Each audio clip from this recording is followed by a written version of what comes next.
There are real concerns this morning about your investments, the markets, the future of the creditworthiness of the country. Here in the U.S., stock futures are down. Joining me now live from Washington to talk about this, Jay Powell, Treasury Undersecretary under President George H.W. Bush, an expert on how the Treasury pays its bills and also on how Washington works. Jay, welcome to the program. Great to be here. Thanks. All right. You know, we are running out of time here. I mean, the Treasury Secretary at the beginning of the year said May 16th we would hit our debt ceiling. We did.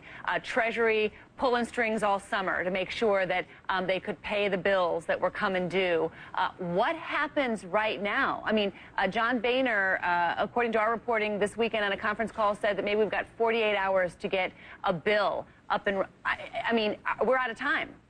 Yes, we really are out of time. And if the House manages to pass something by Wednesday night, get it over to the Senate, and the Senate does not meet a filibuster-style opposition, then the president could still sign something and avoid passing August 2 without a debt ceiling increase, which is really a bright line and will result in lots of non-payment of bills and that sort of thing. I have to say, I don't think, and most people don't think, there's any possibility at all of a bond default, but that doesn't mean that what happens after August 2 won't be ugly. And what you mean by bond default is that, look, the United States Treasury Department is going to pay the interest that it owes to the people who loan us money, right? I mean, that they're going to make sure they do that. But if they do that, that means there are other bills that they don't have cash on hand for. Explain to me what's happening inside Treasury and inside the minds of people who have to figure out how to triage what bills to pay.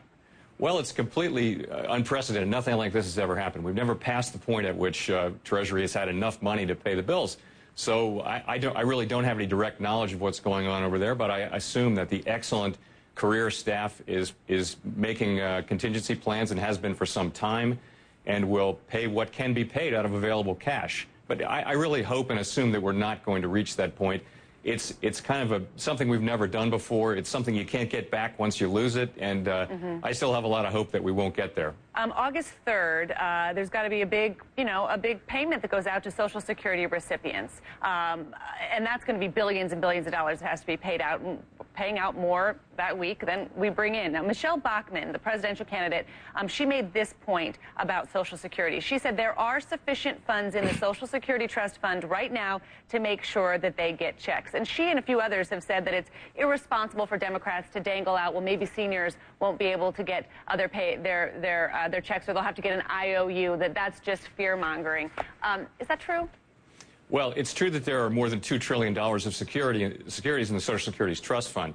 Unfortunately, we can't get at them legally when we're at the debt limit and out of cash. The Treasury Department publicly stated a couple of weeks ago that their legal opinion is that it's of questionable legality to try to get at those securities. It requires a highly complex maneuver that's never been done, and therefore, really the only way to assure payment of prompt and full payment of Social Security benefits is through a debt ceiling increase, either a broad one or a narrow one tailored just for Social Security payments. You know, Jay, for those of us who've been covering securities markets and capital markets, you know, the idea that Congress, do they get it? Do they get it that how politics has hijacked this, and that the rest of the world is watching to see how our political crisis could affect our creditworthiness?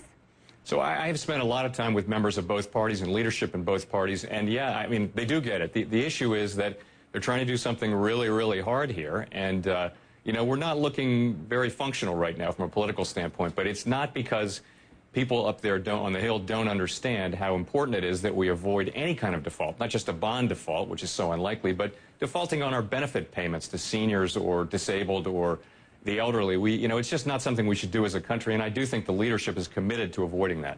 All right, Jay Powell, thank you so much.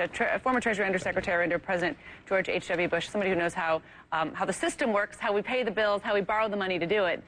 Thank you so much. Thank you.